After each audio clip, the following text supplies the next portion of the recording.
चलिए, जय श्री कृष्ण बच्चों।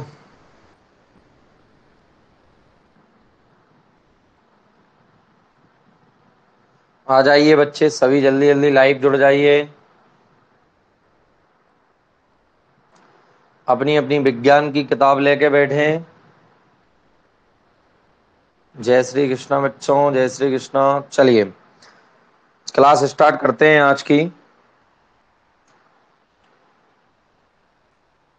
सभी बच्चों को जय श्री कृष्ण। देखिए बच्चे, क्लास स्टार्ट करते हैं आज की। 1 मिनट में किताब ले लेता हूं।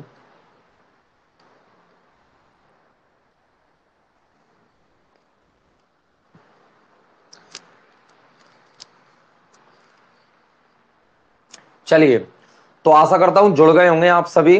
और कल की क्लास आपने अच्छे से देखी होगी, इसके बाद आपने किताब भी पढ़ी होगी। और किताब पढ़ने के बाद बच्चों, आपको कोई डाउट वगैरह हो तो वो मेरे से पूछ लिया करें, आप जो भी डाउट हो।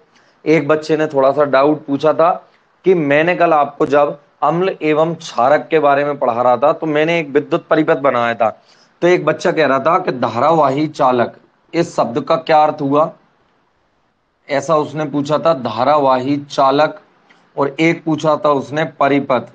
चलिए, मैं समझता हूं कि ये चीजें आपके लिए नई है, इसलिए हो सकता है आपको समझ में ना आ पाई हो। तो बच्चे कुछ नहीं, धारावाही चालक मतलब होता है एक सिंपल तार है, उसमें धारा बह रही है तो उसको हम बोलते हैं धारावाही चालक। और परिपथ मतलब बेटा इंग्लिश में बोलते हैं इसको सर्किट। क्या बोलते हैं? सर्किट कहते हैं इसको इंग्लिश में। आप समझे, हम नहीं कहते शॉर्ट सर्किट हो गया तो विद्युत परिपथ होता है, कुछ नहीं है।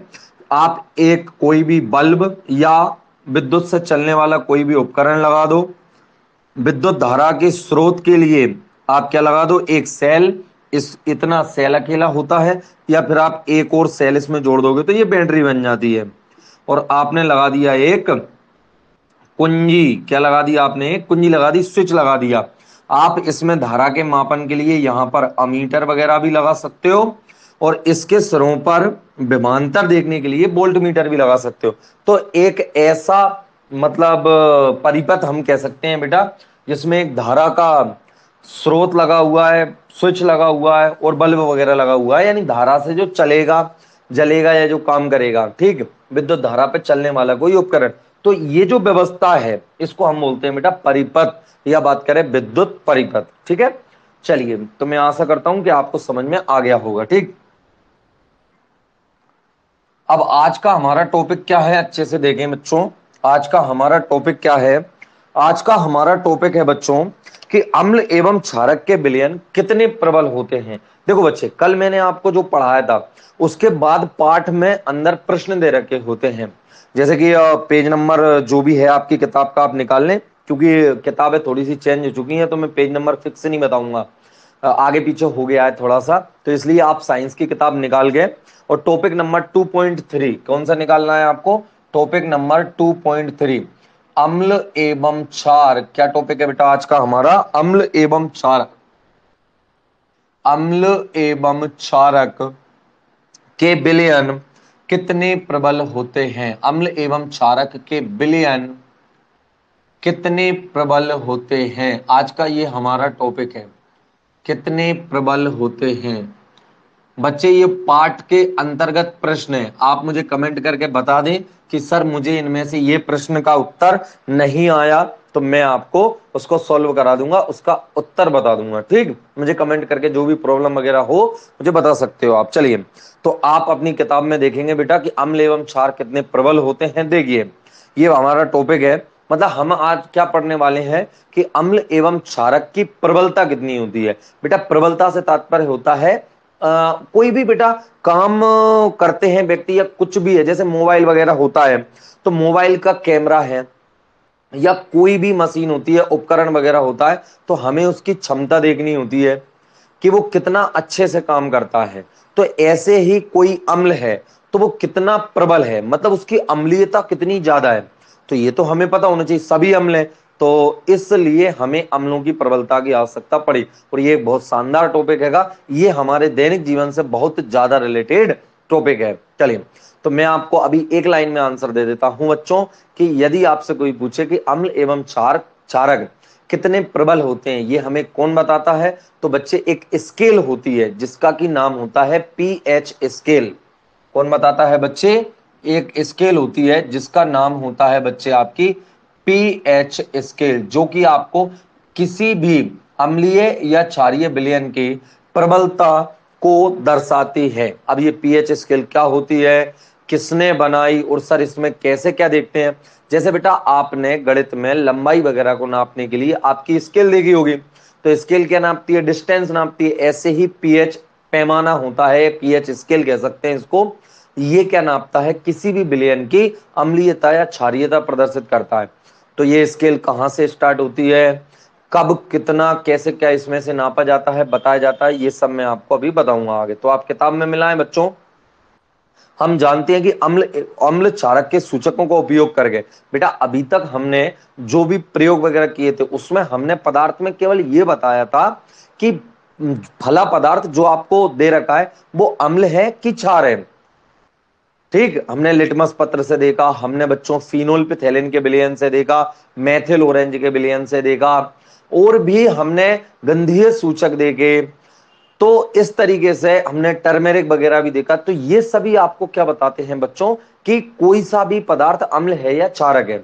लेकिन अब हम ये देखेंगे कि अम्ल है तो कितना प्रबल अम्ल है, और क्षार है तो कितना प्रबल क्षार है। ठीक, चलिए, अम्ल एवं क्षारक में अंतर प्रदर्शित किया जा सकता है। पिछले अध्याय में हमने, पिछले अध्याय में नहीं पढ़ा, हमने पिछले टॉपिक में पढ़ा है, किताब में मिसप्रिंट है बेटा इस जगह पे। पिछले टॉपिक में हमने H प्लस आयन, पॉइंट समझना, मैंने कल आयन के बारे में बता दिया था।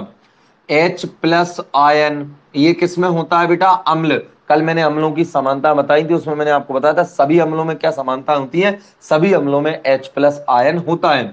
इसके बाद OH माइनस आयन, ये क्या होता है बच्चे आपका? ये क्षारों में होता है। तो मैं कह सकता हूं ये अम्लों में H प्लस आयन, और क्षारकों में क्या होता है बच्चे?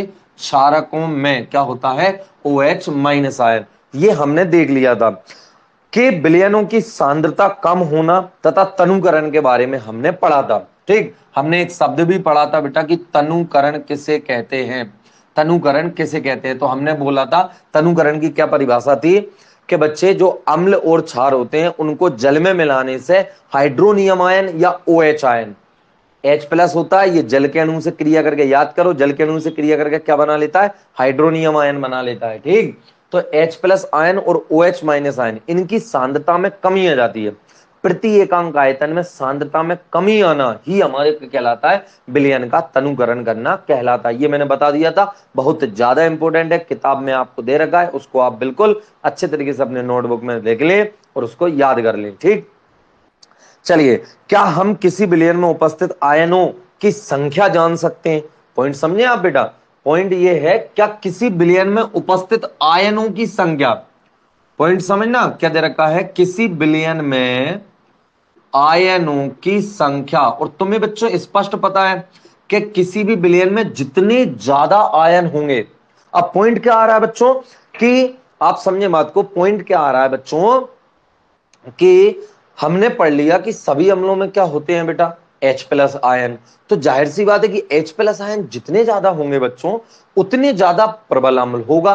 तो कहीं ना कहीं हमें यही निकालना है, अम्ल की प्रबलता देखने के लिए हमें यही निकालना है कि इस विलयन में H प्लस आयनों की संख्या आखिरकार कितनी है, और जिस विलयन में H प्लस आयन की संख्या जितनी ज्यादा होती है वो विलयन उतना ज्यादा अम्लीय होता है।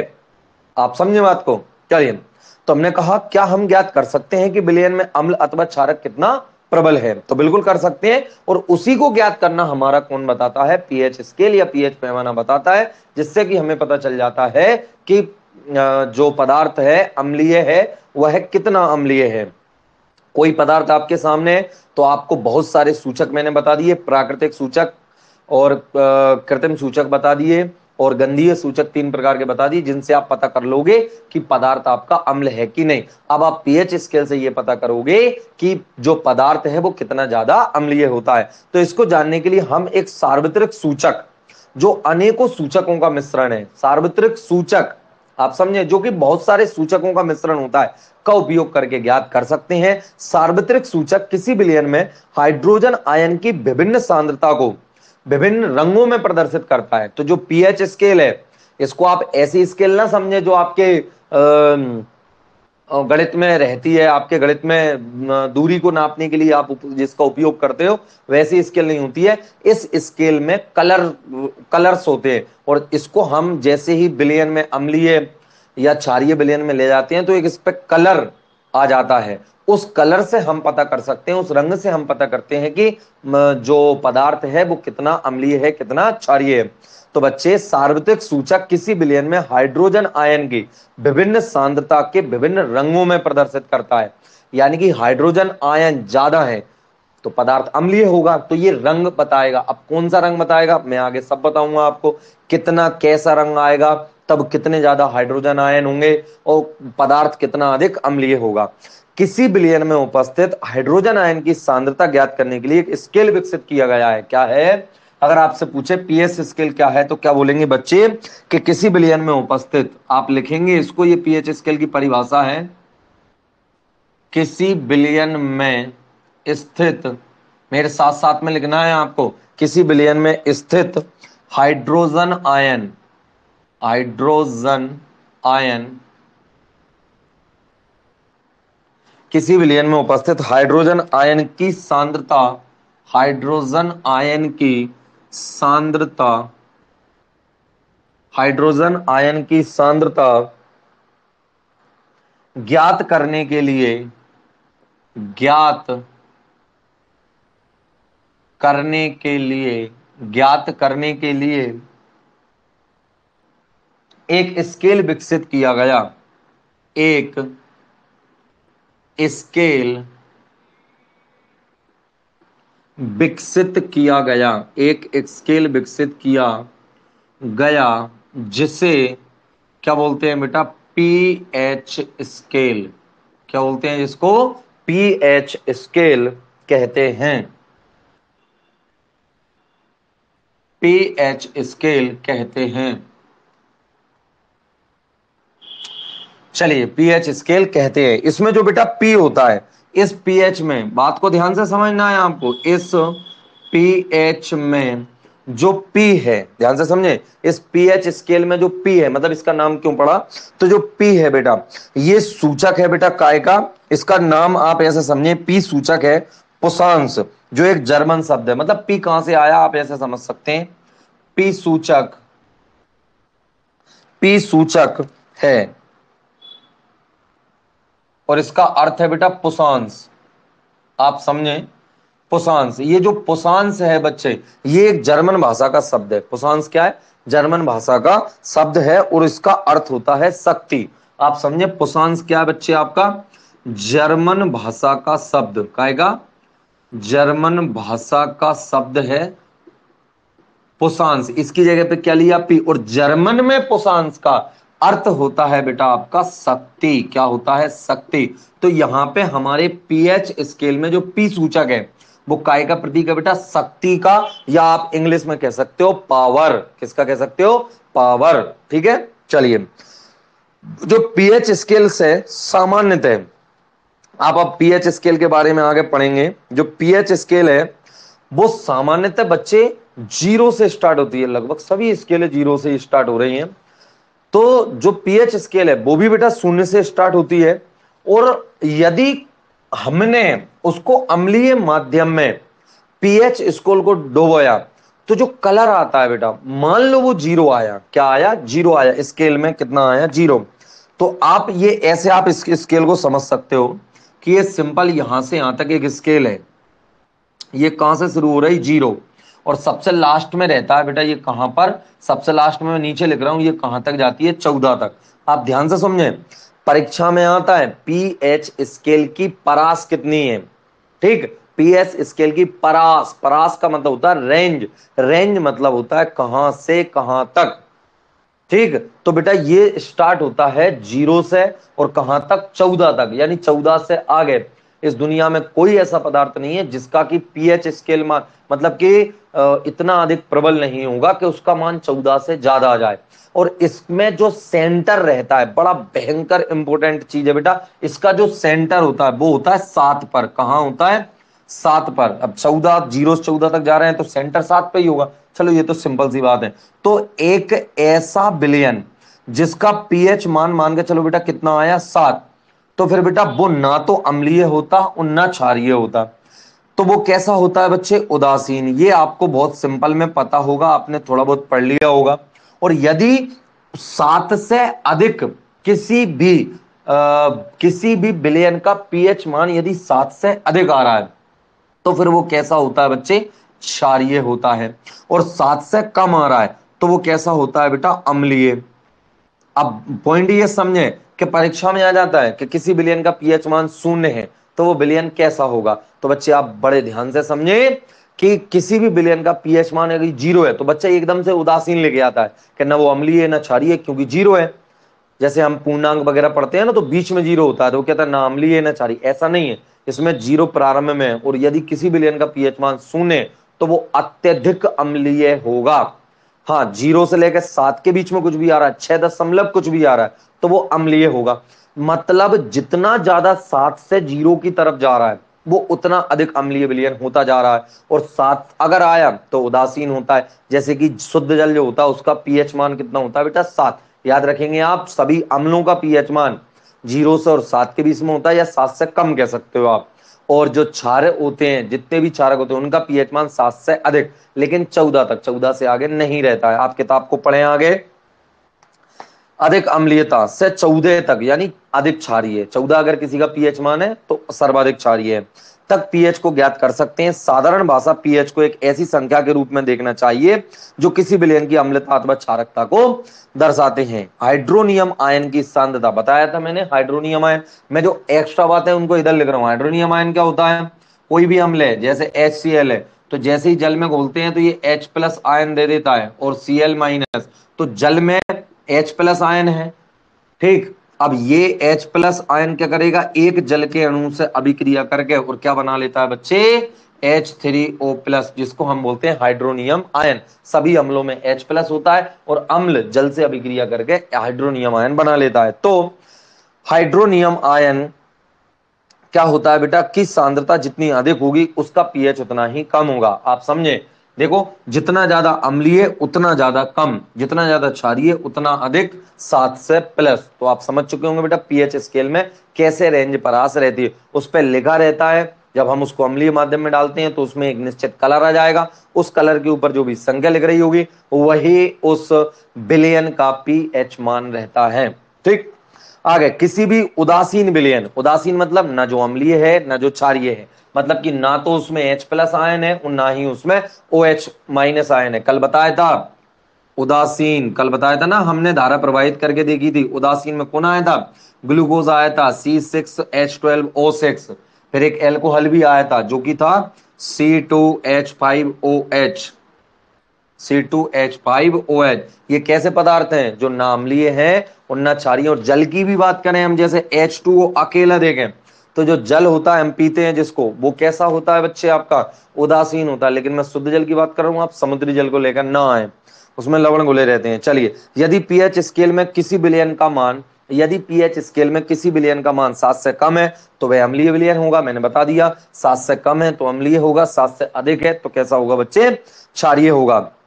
और 14 तक, 7 से लेकर 14 तक वह विलयन OH माइनस आयन की सांद्रता में वृद्धि को दर्शाता है, अर्थात यहाँ क्षार की शक्ति बढ़ रही है। आप किताब को मिला सकते हैं। सामान्यतः पीएच सार्वत्रिक सूचक अंतर्भारित पेपर द्वारा ज्ञात किया जाता है। एक पेपर होता है उसके तरीके से ज्ञात किया जाता है। आप इसको ऐसे भी लिख सकते हैं। देखो यहाँ पे किताब में एक डायग्राम बन रहा है बच्चे, इस तरीके से देखिए, इस तरीके से बन रहा है बेटा। और यहां पर एक लाइन भी खिंच रही है। अगर आप इधर जाओगे तो क्या बढ़ेगी? H प्लस आयन की सांद्रता। क्या बढ़ेगी बच्चे? H प्लस आयन की सांद्रता, ध्यान से।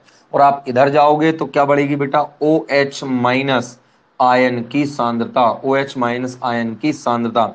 आप इसको अच्छे से नोट कर लें अपनी किताब कॉपी में। ठीक, किताब में तो बन ही रहा है। तो इस तरीके से है। फिर एक बेटा सारणी वगैरह दे रखी है जिसमें आपको क्या करना है, बहुत सारे पदार्थ दे रखे हैं तो उन पदार्थों का आपको प्रयोगशाला में आपके में पीएच स्केल होती है तो ये पदार्थ एकत्रित कीजिए। नॉर्मल है, मिल जाते हैं। और पीएच स्केल जो होती है उससे फिर इनके पीएच मान को हम चेक करेंगे और फिर लिखेंगे कि वो पीएच मान आपका अम्लीय होता है कि क्षारीय। पीएच मान देखकर तो आप बता ही दोगे, 7 से कम है तो अम्लीय, 7 से ज्यादा है तो क्षारीय और 7 है तो उदासीन। और अगर 0 के पास में है तो अत्यधिक अम्लीय होता है और 14 के पास में जैसे 12, 13, 14 यानी कि तो क्या हो जाएगा बेटा, वो अधिक क्षारीय होगा। तो देखो इसमें दे रखा है लार। आपको लार दो तरीके से दे रखी है, खाना खाने से पहले और खाना खाने के बाद। तो आपको कहीं ना कहीं इसमें अंतर देखोगे कि खाना खाने से पहले हमारे मुंह की जो लार होती है वो बच्चे अलग पीएच मान दर्शाएगी, और खाना खाने के बाद में जो मुंह की लार होती है वो अलग पीएच मान दर्शाएगी। तो खाना खाने से आपके शरीर में जो अम्लीयता होती है, क्षारीयता होती है, वो बदल जाती है। वो डिपेंड करता है आपने किस तरीके का खाना खाया है। फिर दूसरा तरीका नींबू का रस ले लो, सिंपल, सबको पता है अम्लीय ही होता है। रंग रहित बातित पेय, रंग रहित बातित पेय, रंग रहित बातित पेय मतलब आप ऐसा समझ सकते हो जो कोक वगैरह होते हैं रंग रहित, मतलब उसमें कोई कलर नहीं होना चाहिए, कलरलेस पीने वाले पदार्थ। गाजर का रस ले लो, कॉफी ले लो, टमाटर का रस ले लो, नल का जल लेना है आपको। और 1 mNaOH, इसका मतलब आप थोड़ा सा समझे, हालांकि ये अगली क्लास की बातें हैं थोड़ी सी। 1 mNaOH लिखा है, ठीक। और एक दे रखा है 1 MSCl। इसका क्या मतलब है सर? तो इसका मतलब आप ऐसे समझ सकते हो कि एक ये m जो संकेत है बेटा, ये सांद्रता का चिन्ह है। सांद्रता व्यक्त की जाती बहुत सारी इकाइयों में, जैसे द्रव्यमान होता है ग्राम में, किलोग्राम में, कुंटल, टन, बहुत सारे पैमाने होते हैं द्रव्यमान को नापने के लिए। उसी प्रकार से सांद्रता को नापने के लिए बहुत सारे पैमाने होते हैं, उनमें से एक पैमाना होता है मोलरता। तो यहाँ पे कह रहा है 1 मोल NaOH, 1 मोल NaOH। अब ये मैं आपको अलग एक्स्ट्रा में बताऊंगा ये मोल का क्या अर्थ है, और यहाँ पे 1 मोल आपका क्या है, HCl। इन सबको आपको लेना है, फिर आपको बारी बारी से इनके पीएच मान चेक करना है। तो फिर आपको पीएच स्केल से पता चल ही जाएगा कि पीएच मान कितना है। उसके बाद आप आराम से लिख सकते हो कि जो पदार्थ है वो अम्लीय है कि क्षारीय है। ठीक है, चलिए। इसके बाद नीचे आपको चित्र भी दिख रहा होगा कि डायग्राम भी दिख रहा होगा बेटा आपको, कलरफुल है तो कैसा कलर की पीएच स्केल है। कुछ सामान्य पदार्थों के पीएच को पीएच पत्र पर दिखाया गया है। तो जो पीएच पत्र होता है उसमें बदलने के पश्चात यदि किसी का 0 पीएच मान आएगा तो वो बिल्कुल आपकी केसरिया कलर की होगी, आप देख सकते हो।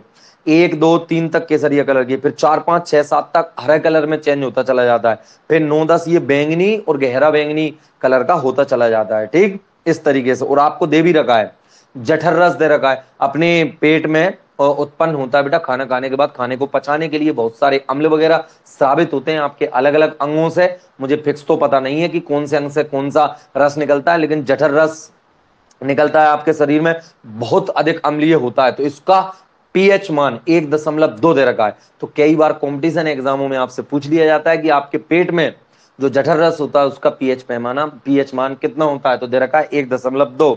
नींबू का रस बहुत खट्टा होता है, नींबू 2.2 दे रखा है। इसके बाद शुद्ध जल का 7 होता है, रक्त जो मानव का रक्त होता है उसका 7, बेटा ये बहुत इंपॉर्टेंट है, 7.4। यानी कि मनुष्य का जो रक्त है, रक्त का पीएच मान वो कितना होता है बच्चे आपका, 7.3 से 7.5। देखो इसमें जो जो दे रखे हैं ना वो मैं बता रहा हूं। जठर रस तो इसका होता है बेटा 1.2। फिर एक और दे रखा है बेटा आपका नींबू का रस, क्या दे रखा है, नींबू का रस। तो नींबू का रस का दे रखा है बच्चों आपको कितना, 2.2। फिर इसके बाद है शुद्ध जल। तो शुद्ध जल का तो आप जानते हो बच्चे, शुद्ध जल का पीएच मान होता है 7। ठीक, इसके बाद बात कर रहे हैं बेटा आपके काय की, रक्त के, मानव के रक्त। एक का मानव रक्त लिखो, नहीं तो मोर किसी का ले आओगे भैया, कह नहीं सकते। तो मानव रक्त साफ, वैसे तो होता कहां तक है, अब सभी का तो खून एक जैसा होता नहीं, अलग अलग ग्रुप्स होते हैं, तो थोड़ा बहुत चेंजेस आ जाता है खून में या रक्त में, इसलिए 7.3 से लेकर 7.5 तक होता है। उन्होंने इसके बीच का लिख रखा है 7.4। यदि परीक्षा में रेंज आए तो आप ये लिखोगे, 7.3 भी होता है किसी का, 7.4 भी, 7.5 भी। ठीक, और 7.4 एवरेज है, ये ऐसा बता रखा है। इसके बाद रखा है मिल्क ऑफ मैग्नीशिया। ये पत्थर होता है मिल्क ऑफ मैग्नीशिया, MgOH को बोलते हैं magnesia, milk of magnesia, magnesium hydroxide को बोलते हैं। इसका पीएच मान होता है बच्चे 10। कितना होता है, 10। और एक तरह का सोडियम हाइड्रोक्साइड। अब आप अंदाजा लगा सकते हो सोडियम हाइड्रोक्साइड कितना प्रबल है। देखो क्या तरह का बच्चों, सोडियम हाइड्रोक्साइड, सोडियम हाइड्रोक्साइड इसका होता है बच्चे 14। तो आप परीक्षा में समझने के लिए इनको याद करोगे। जठर रस 1.2, बहुत अधिक अम्लीय हैं ये दोनों, जठर रस नींबू का रस। और शुद्ध जल का पीएच मान 7, ना अम्लीय ना क्षारीय। मिल्क ऑफ मैग्नीशिया 10 होता है, MgOH का होल ट्वाइल। और सोडियम हाइड्रोक्साइड का कितना होता है 14, NaOH। तो आप मेरी पूरी बातों को समझ गए होंगे कि मैं आपसे क्या कहना चाह रहा हूं।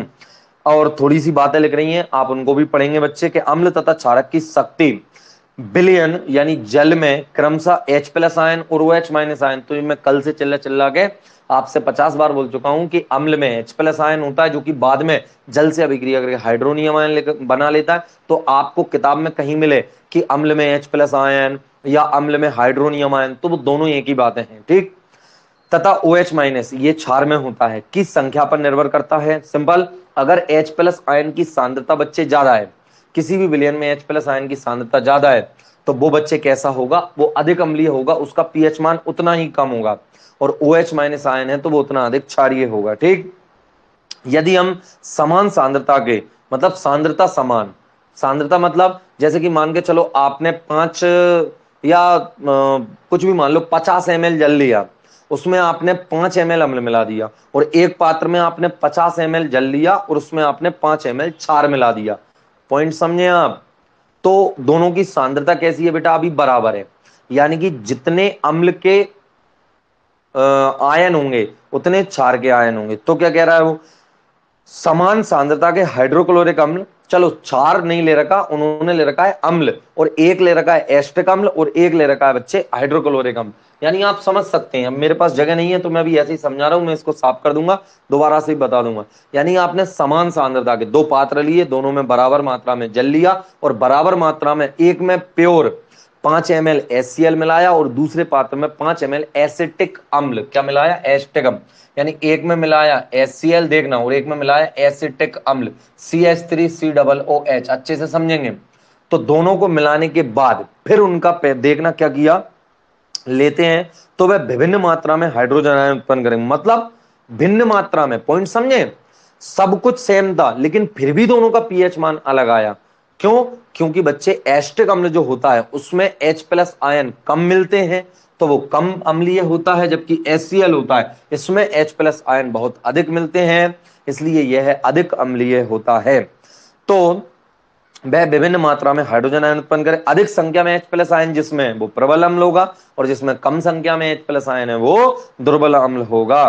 क्या आप यह बता सकते हैं कि दुर्बल अम्ल एवं प्रबल क्षारक क्या होते हैं? मतलब ये कह रहा है क्या होते हैं, कुछ नहीं। दुर्बल अम्ल जो है वो कैसा होगा बेटा? दुर्बल अम्ल मतलब जिसमें H+ आयन की सांद्रता बहुत कम है। और प्रबल क्षार, तो प्रबल क्षार बेटा इसका मतलब यहां पे कहीं आएगा तो उसमें OH- आयन की सांद्रता क्या होगी? बहुत ज्यादा, ठीक। तो ये ऐसी कंडीशन है। चलिए, इनका एक स्पेशल नाम है, यदि आप दुर्बल अम्ल और प्रबल क्षारक को मिलाओगे तो एक स्पेशल नाम है, मुझे पता नहीं एकदम से याद क्यों नहीं आ रहा है। एक तो ऑनलाइन में यही समस्या रहती है, थोड़ी सी चीजें पता नहीं कैमरे के सामने या क्या भूल जाते हैं थोड़ा बहुत, तो इनका नाम मैं आपको बता दूंगा, आप घबराए ना।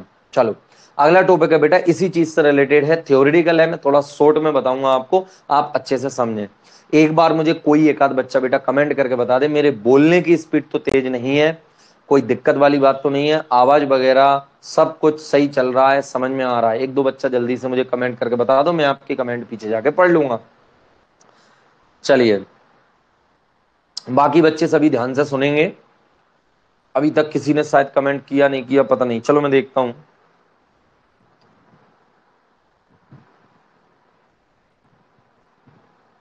सर पीएच स्केल का फुल नाम क्या है? चलिए बहुत बढ़िया। दिख नहीं रहा सर, क्या नहीं दिख रहा बेटा? रौनक आपने पूछा था, दिख नहीं रहा, क्या नहीं दिख रहा बेटा आपको? सर पीएच स्केल का पूरा नाम क्या है? बेटा पीएच स्केल का पूरा नाम कुछ नहीं है। हाँ, पूछे पूछे। पीएच स्केल का पूरा नाम कुछ नहीं है। पी का मतलब इसमें पावर होता है, एच का मतलब H+ आयन की सांद्रता।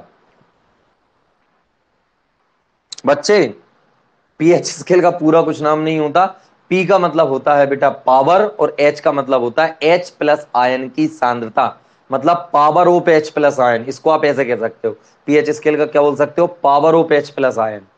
समझ गए? पूरा नाम कुछ नहीं होता, power of H plus ion, ऐसा आप समझ सकते हैं। ठीक है, चलिए और भी मैं इसके बारे में बताऊंगा, इस पे सवाल भी बनते हैं, ठीक, वो भी मैं बताऊंगा। उसमें थोड़ा सा आपको गणित की जानकारी होनी चाहिए, एक ऐसी चीज की जानकारी जो कि आपके कोर्स के मुताबिक कहीं भी नहीं दे रखी है, गणित की जानकारी जो कि गणित में अभी नए एनसीईआरटी के जो किताबें हैं उनमें फर्स्ट से लेकर शायद 10th तक कहीं भी नहीं दे रखी है, लेकिन फिर भी वो पीएच स्केल में उसकी आवश्यकता पड़ती है, जिसको हम कहते हैं लॉग।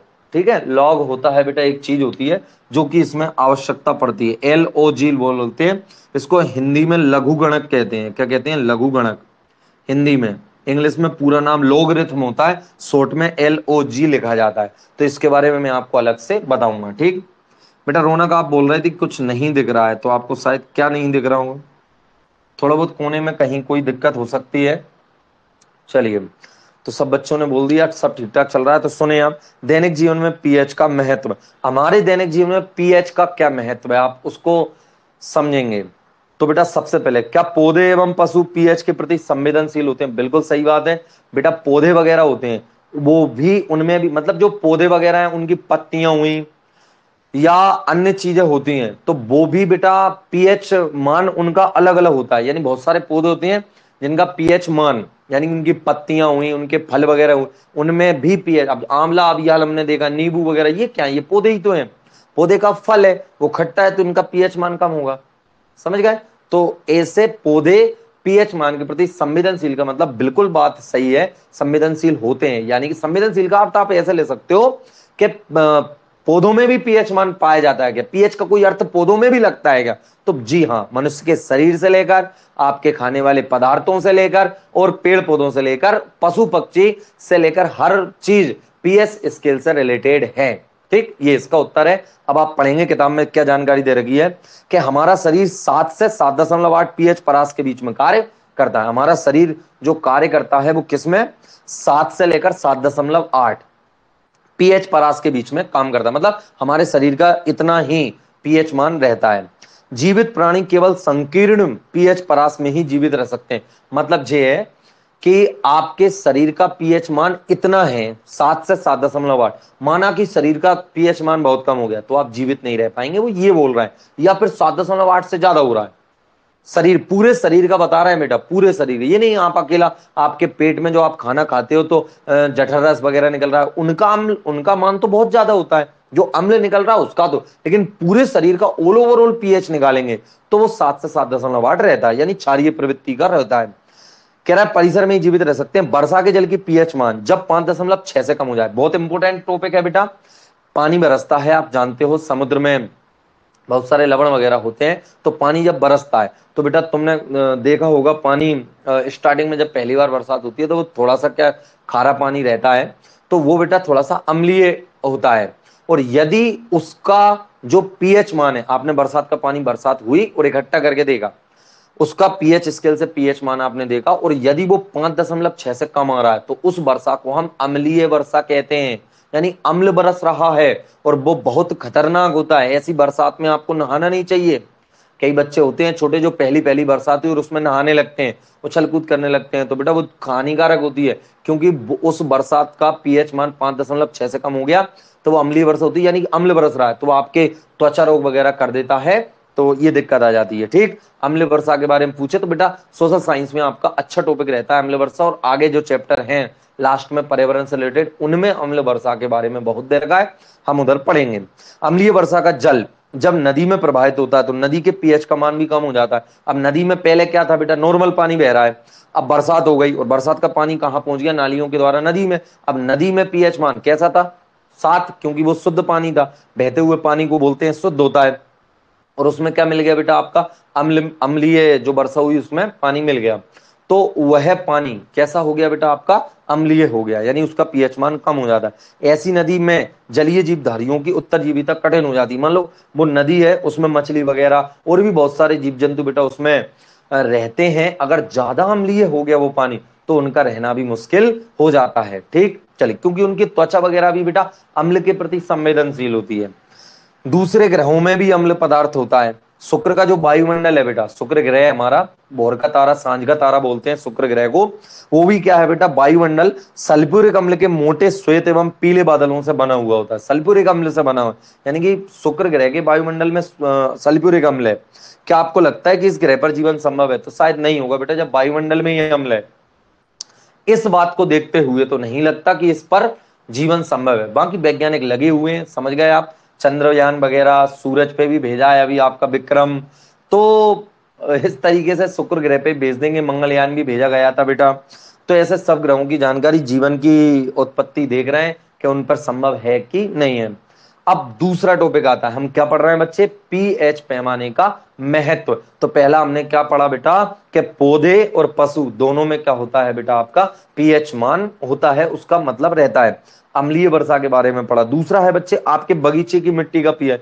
बगीचे से ही मतलब नहीं है बेटा, आजकल तो किसान क्या है, उन्नत कृषि करने लगे हैं, तो बच्चे जगह जगह कृषि सेवा केंद्र खोले गए हैं, तो उनमें क्या होता है, वो आपसे बोलते हैं, और कई कृषि कार्यक्रम भी आते हैं, वो कहते हैं कि आपकी अगर फसल सही नहीं हो रही है तो आप क्या करें, अपनी खेत की जो मिट्टी है उसको एकत्रित करके आप कृषि सेवा केंद्र में ले जाएं, तो वहां पर उसके पीएच मान की बेटा जांच होती है।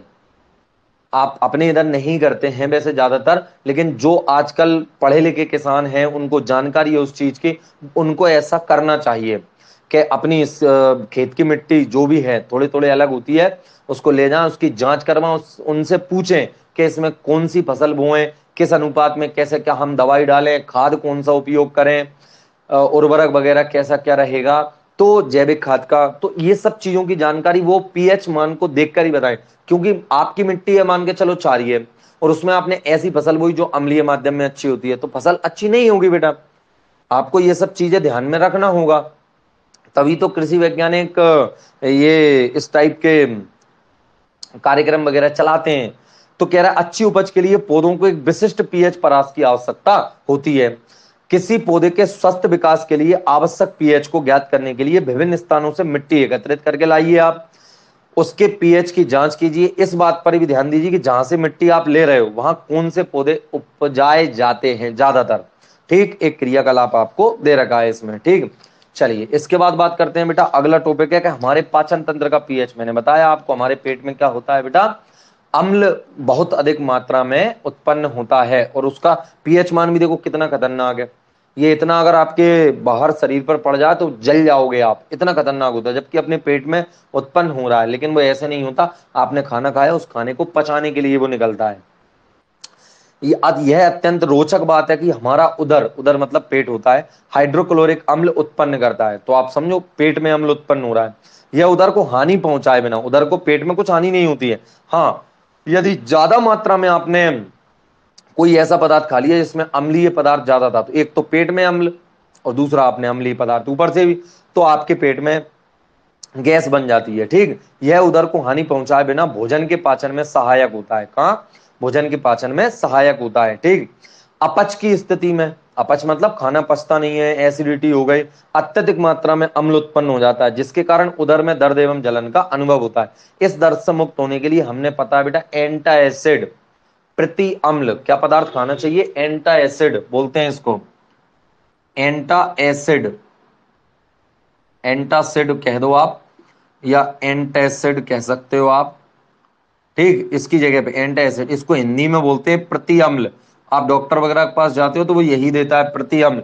आजकल तो बहुत प्रचलित होता है इनो, काम सिर्फ 6 सेकंड में, तो वो भी क्या होता है, प्रति अम्ल ही होता है। हमने पहले पढ़ा है पाठ में अच्छे तरीके से कि यदि हम अम्ल की अभिक्रिया क्षार से कराते हैं तो क्या बनता है बेटा, उदासीन हो जाता है। उदासीनीकरण अभिक्रिया होती है, लवण एवं जल बनते हैं। तो आपके पेट में अगर अम्ल ज्यादा हो गया तो आप क्षार को ऊपर से आप ग्रहण कर सकते हो, जिसकी वजह से पेट में आपका गैस खत्म हो जाएगी। चलिए फिर आगे बात कर रहा है बेटा, इस अध्याय के आरंभ में ही हमने ऐसा बताया था, बिल्कुल यह एंटासिड अम्ल की अधिक मात्रा को उदासीन करता है।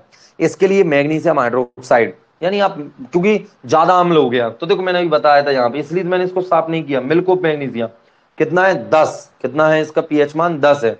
तो ये क्या कर देगा बेटा, उस अम्ल को उदासीन कर देगा। आगे एक और दे रखा है बेटा आपका, पीएच परिवर्तन के कारण दंत क्षय, यानी आप दांतों को अगर घिसोगे नहीं, अब आपने खाना खाया, यदि आपने दांत साफ नहीं किए तो धीरे धीरे उनका पीएच मान कैसा हो जाता है, बढ़ता चला जाता है खाने का, तो आपके दांत वगैरह खराब हो जाएंगे। तो आपको क्या करना चाहिए, टूथपेस्ट वगैरह, वो आपने ऐड देखा होगा ना, पहले आता था क्या आपके टूथपेस्ट में नमक है, क्या आपके टूथपेस्ट में नीम है, आंवला है, फलाना है, ढिकाना है। तो ये ऐसे ऐड आते रहते थे, क्यों आते थे, क्योंकि आपका जो मसूड़े वगैरह होते हैं यहाँ पे आप खाना खाते हो, तो उसमें क्या हो जाता है बेटा, खाने की वजह से उनका पीएच मान में परिवर्तन आ जाता है। आपने अम्लीय ज्यादा खा लिया तो अम्लीय हो गए, क्षारीय हो गए, तो फिर आपको क्या खिलाया जाता है बेटा, जो आप ब्रुश करते हो अच्छे तरीके से ब्रुश करते हो, तो उस टूथपेस्ट में क्या होता है आपका, अम्लीय ज्यादा खाना खाते हैं हम, तो टूथपेस्ट में क्या होता है बेटा, क्षार वगैरह होती है, जिससे क्या हो जाता है, जिस भी चीज में झाग वगैरह आ रहे होते हैं, शैम्पू में, साबन में, उनमें क्षार ही होती है, और हम टूथपेस्ट में भी देखते हैं बेटा झाग आते हैं हमारे मुंह में, तो उसमें क्या होता है बेटा, क्षार, तो इससे दोनों उदासीन हो जाते हैं, हमारे दांत वगैरह को ज्यादा दिक्कत नहीं होती है, साफ हो जाते हैं अच्छे से। साफ करने के लिए ही अकेला नहीं लगाते, इसलिए कहते हैं अच्छा कंपनी का या देख परख के ही आपको क्या करना चाहिए, टूथपेस्ट यूज करना चाहिए। चलिए, तो कह रहा है बेटा पीएच परिवर्तन के कारण दंत छेद, मतलब दांत टूट जाएंगे पूरे, बुढ़ापे से पहले ही बोंगे हो जाओगे आप, ठीक, खाना नहीं खिलेगा, तो अच्छे से ब्रश वगैरह कर लिया करो रोज, नहीं दिक्कत आ जाएगी। देखो मुंह के पीएच का मान जो होता है वो 5.5 से कम होने पर, अगर 5.5 से कम हो गया तो दांत टूटने लगेंगे, ठीक, स्पष्ट लिखा है, दांतों का टूटना प्रारंभ हो जाएगा। दांतों का इनेमल, इनेमल मतलब होता है ये जबड़ा, जबड़ा होता है दांतों का इनेमल, दंतवल को बोलते हैं। कैल्शियम हाइड्रोक्सी एपेटाइट, अच्छे से अंडरलाइन करो इसको, क्या का बना होता है, calcium hydroxyapatite, calcium phosphate का क्रिस्टलीय रूप होता है। कैल्शियम फॉस्फेट एक पदार्थ होता है, क्रिस्टल मतलब शक्कर जैसे दाने के रूप में ये होता है, तो उससे बना हुआ होता है। और ये मेरे हिसाब से मैंने पढ़ा है जीके में कहीं, इनेमल जो है वो हमारे शरीर का सबसे कठोर पदार्थ है, यानी कि जो हमारा जबड़ा होता है ये शरीर का सबसे कठोर पदार्थ है। आप विश्वास करें, विश्वास क्या करें, जब मैं बता रहा हूं तो सही है ना, विश्वास करना ही है तुम्हें, तो से बना है, जो कि शरीर का लिखा भी तो है, लो आगे ही लिखा है, कठोर पदार्थ है। यह जल में नहीं घुलता है, लेकिन मुंह, अब पॉइंट समझ ना, जल में नहीं घुल रहा और कठोर पदार्थ है भाई साहब, इसको अम्ल पूरे जबड़े पटा देता है। अच्छे से समझे, पीएच का मान 5.5 से कम होने पर यह संचारित हो जाता है। मुंह में उपस्थित जो बैक्टीरिया है भोजन के पश्चात क्या करते हैं, अब भोजन तो तुमने खा लिया, मुंह में बैक्टीरिया वगैरह रह गए, तो भोजन के बाद मुंह साफ करने से क्या हो जाता है, जो सॉरी भोजन खा लिया आपने, भोजन कर लिया आपने, तो भोजन के पश्चात मुंह में अवशिष्ट शर्करा, मतलब थोड़ा बहुत शर्करा वगैरह जो भी आपने खाया है खाना, वो थोड़ा बहुत तो रह ही जाता है, एवं खाद्य पदार्थों का निम्नीकरण करके क्या कर देते हैं, अम्ल उत्पन्न कर देते हैं। पॉइंट क्या होता है कि मुंह में क्या है बेटा, आपने खाना खा लिया तो बैक्टीरिया रह गए, अब वो बैक्टीरिया आप कितने ही अच्छे से क्या कर लो, मुंह को साफ कर लो, थोड़ा बहुत तो खाना कहीं ना कहीं थोड़ा बहुत रह ही जाएगा, दिखेगा नहीं, इतना कम रह जाएगा, तो उसको वो क्या कर देंगे, अम्ल में परिवर्तित कर देते हैं। भोजन के बाद मुंह साफ करने से इससे क्या हो सकता है, बचाव किया जा सकता है। मुंह की सफाई के लिए क्षारकीय दंत मंजन, मतलब ऐसा दंत मंजन जिसमें क्षार हो, वो लगभग सभी दंत मंजनों में क्षार आता है। अब कंपनी बना रही है तो उसने इतना तो पढ़ ही लिया होगा विज्ञान को, ठीक, ना पढ़े तो उनको ये वीडियो भेज देना अच्छी सी कंपनी के लिए, ठीक है, बढ़िया ब्रांडेड कोई अच्छा सा बना देना, रामदेव बाबा का भी चल रहा है आजकल एक। चलिए, उपयोग करने से क्या हो जाता है, अम्ल की अधिक मात्रा को उदासीन किया जा सकता है, जिसके परिणाम स्वरूप दंत क्षय को हम रोक सकते हैं। एक और है बेटा, लास्ट जल्दी से स्कोर पढ़ लें, पशुओं एवं पौधों द्वारा उत्पन्न रसायनों से हम आत्मरक्षा कर सकते हैं। पशु वगैरह होते हैं कई, जैसे चींटी वगैरह होती है, खा जाती है, वो एक होता है ततैया बोलते हैं जिसको, वो खा जाता है तो बहुत तेज दर्द होता है। मधुमक्खी खा जाती है, तो इनमें दर्द क्यों होता है पता है, इनके डंक में अम्ल होता है।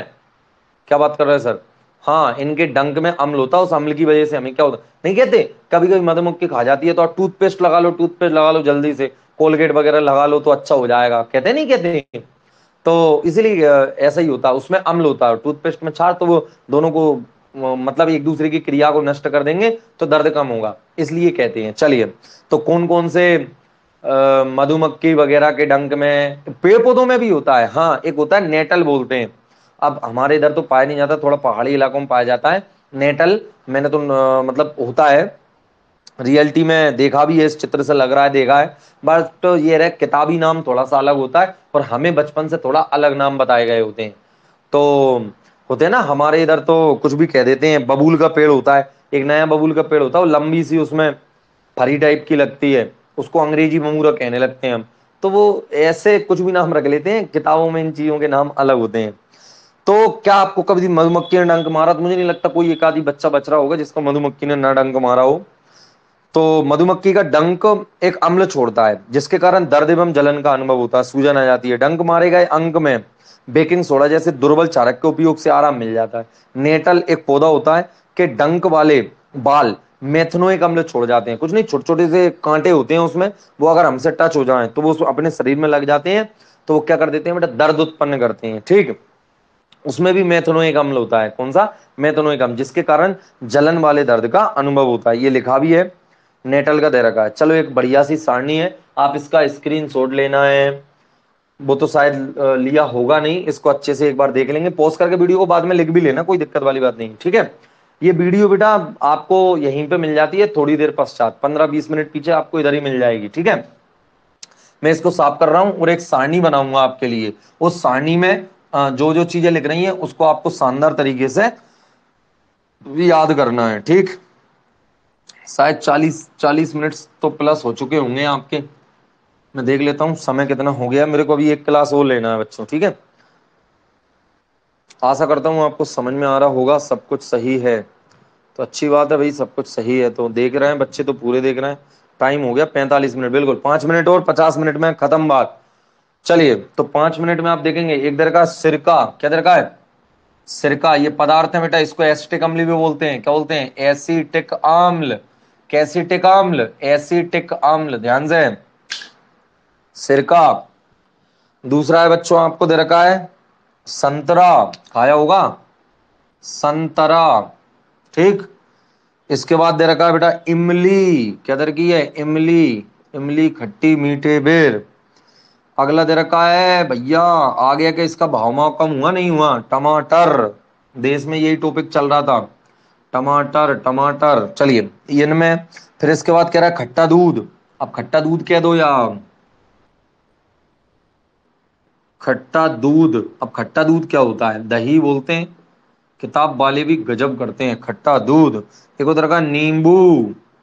चलो, तो नींबू सबने खा रखा होगा, चक्र का होगा।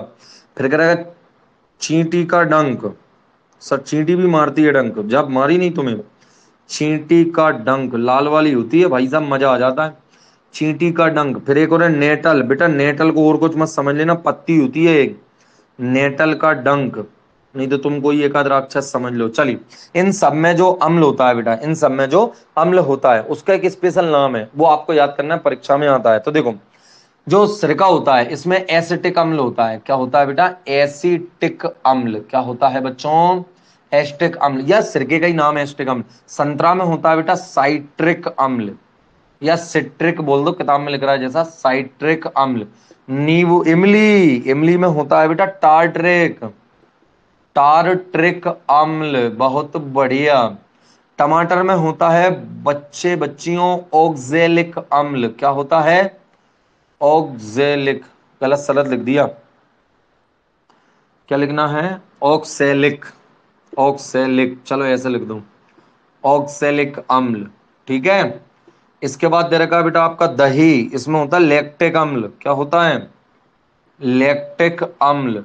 आप ऐसे भी समझ सकते हो बेटा, जो दही की शुद्धता नापने वाला यंत्र आता है उसको लैक्टोमीटर बोलते हैं। क्या बोलते हैं? लैक्टोमीटर। मतलब लैक्ट शब्द ज्यादातर कहीं आ रहा है तो इसका मतलब वो दूध से रिलेटेड होगा। दूध में कुछ नहीं होता, दूध का दही बनने के बाद में होता है नींबू। तो नींबू में भी वही है बेटा, संतरा है उसी का फॉर्म नींबू है। तो संतरा और नींबू अलग अलग थोड़ी होते हैं, एक ही वेराइटी के थे। सिट्रिक साइट्रिक एक ही है। मैं अलग अलग नहीं लिख रहा, नहीं तो बच्चा समझेगा नींबू में सिट्रिक और संतरा में साइट्रिक। तो वही होता है जो ऊपर लिखा है साइट्रिक अम्ल। अरे नींबू और संतरा, ये नींबू खट्टा होता है, संतरा थोड़ा मीठा हो जाता है। चींटी का डंक, इसमें मेथेनोइक अम्ल है। डंक डंक में मेथेनोइक अम्ल, ये आगे जाके हम पढ़ेंगे भी मेथेनोइक अम्ल के बारे में। और इसमें भी होता है बेटा हमारा मेथेनोइक अम्ल। तो ये मैंने आपको लिख के बता दिए पूरे मेथेनोइक अम्ल। ये पदार्थ आपके किताब में दे रखे हैं, वही सारे हैं, तो याद करोगे आप इनको अच्छे से, एक बार अच्छे से याद करो। चलिए, अभी बिल्कुल आंखें बंद करके अच्छे से इसको याद करिए मेरे साथ में। सिरके में एस्टिक अम्ल, या सिरके का नाम ही एस्टिक अम्ल। संतरा साइट्रिक, सा सा समझ जाना। इमली टार्टरिक अम्ल। टमाटर, अब जो टाटा मत करने लगना, मैं पिटाई लगा दूंगा मोबाइल पे से ही। क्या? टमाटर में ऑक्जेलिक अम्ल, इमली में टार्टरिक, दूध में दही में लैक्टिक अम्ल, नींबू में सिट्रिक, चींटी के डंक में मेथनोइक, डंक डंक में मेथेनोइक अम्ल। ठीक है, तो आप समझ गए होंगे बेटा। इस मेथनोइक अम्ल को शायद फॉर्मिक अम्ल भी बोलते हैं, और क्या, कहीं पे अगर फॉर्मिक अम्ल लिखा आ जाए तो वो यही होता है बेटा, मेथनोइक अम्ल को ही बोलते हैं फॉर्मिक अम्ल। ठीक है, अरे लिख लो आप फॉर्मिक अम्ल, कहीं कहीं की किताब में आपको फॉर्मिक अम्ल मिलेगा। चलिए, इसको भी यही बोलते हैं, सेम टू सेम। चलिए, तो आपको समझ में आ गया होगा। ऐसे आपको लग रहा होगा कि सर कैसे याद करेंगे, ऐसा वैसा, तो हो जाएगा याद, ऐसी कोई बात नहीं है, ये स्पेशल अम्लों के नाम है बेटा, हो जाएंगे याद। तो आशा करता हूं अब इस पार्ट में बचा है बेटा आपका लवण के संबंधित अधिक जानकारी है। चलो, 2 दिन का पार्ट है बेटा। अब जो बचा है ना, उसी में से एग्जाम में आता है ज्यादातर। तो देखो, मुझे एग्जाम से अभी कोई मतलब नहीं है, मुझे मतलब है आपको जो किताब में लिखा है उसको अच्छे तरीके से पूरा बिल्कुल लाइन बाय लाइन क्लियर करना। अभी मेरा ये उद्देश्य है, मैं पार्ट के पूरे क्वेश्चन आंसर को समझाऊंगा और मैं आपको पार्ट के पीछे के समझाऊंगा। देखो बेटा, 10th क्लास जो साइंस का वार्षिक परीक्षा पेपर आता है वो बहुत ईजी आता है। यदि आपको मैं परीक्षा के हिसाब से पढ़ाऊं तो ज्यादा से ज्यादा 1 महीने में साइंस खत्म हो जाएगी, लेकिन आपको कुछ पल्ले नहीं पड़ेगा। लेकिन आपको क्या है, ज्ञान एकत्रित करना है, आगे कंपटीशन एग्जाम देना है, भविष्य में अगर आपको साइंस वगैरह लेनी है या नहीं भी लेनी है, आर्ट्स बैकग्राउंड में भी आप जाना चाहो तब भी आपके लिए साइंस बहुत ज्यादा इंपॉर्टेंट होगी। और 10th तक की साइंस आपके सभी कंपटीशन एग्जामों में आती है, इसको आपको पढ़ना है। ये मैं जो जानकारी दे रहा हूँ, ये जानकारी आप 5 साल बाद दोबारा से कोई एक टीचर होगा ऑनलाइन या ऑफलाइन, ये आपको पढ़ा रहा होगा 5 साल बाद। 5 साल तो कम बताया मैंने भी, आप 10th वहां 5 6 6 साल बाद आप यही चीज दोबारा पढ़ रहे होगे, इसलिए इसको अच्छे से अभी याद कर ले। इंपॉर्टेंट है नहीं है, इन चीजों पे अभी तुम्हें ध्यान नहीं देना है। ठीक, तो जय श्री कृष्णा बच्चों, एक बार जय श्री कृष्णा लिख दें और बोल दें। आज कमेंट में बताएं मुझे आज की क्लास आपको कैसी लगी। और हाँ, मैं एक बात और, चलो मैं उसकी वीडियो अलग से आपको व्हाट्सएप पे दे दूंगा। ठीक है, चलिए, तो जय श्री कृष्णा बच्चों। 2 दिन का चैप्टर हो रहा है, कल और परसों में खत्म। कल बेटा मेरी मतलब ड्यूटी नहीं है, कल छुट्टी है हमारी, तो यदि आप स्कूल वगैरह नहीं जाओ तो मैं आपको सुबह भी पढ़ा सकता हूँ, यानी कल मैं हो सकता है डबल क्लास ले लूँ आपकी, नहीं तो 11th 12th वालों की तो मुझे डबल क्लास लेनी ही है, क्योंकि उनकी अभी तक एक भी क्लास नहीं हुई। कमेंट करके बता दो कैसी लगी क्लास, जल्दी से। जय श्री कृष्णा, जय श्री कृष्णा। क्लास के बारे में और बता देते। ललिता कह रही है मस्त, मस्त, 1 नंबर सर। ऐसे झूठ तो नहीं बोल रहा है? राम राम भैया राजकुमार जी, राम राम। मस्त थी, मजा आ गया सर क्लास में, बहुत बढ़िया सवानी करार, बहुत बहुत धन्यवाद आपका, बहुत अच्छी। ये इतना बड़ा नाम किसका है? जय श्री कृष्णा, अच्छी लगी, चलो वो 80। मजा आ गया, 1 नंबर, बहुत बढ़िया। चलिए बेटा, जय श्री कृष्णा, शुभ रात्रि, सो जाइए अब, ठीक है। जय श्री कृष्णा, चलो बहुत बढ़िया बेटा, मैं क्लास खत्म कर रहा हूँ। बहुत बढ़िया दुर्गेश बेटा, बहुत बढ़िया।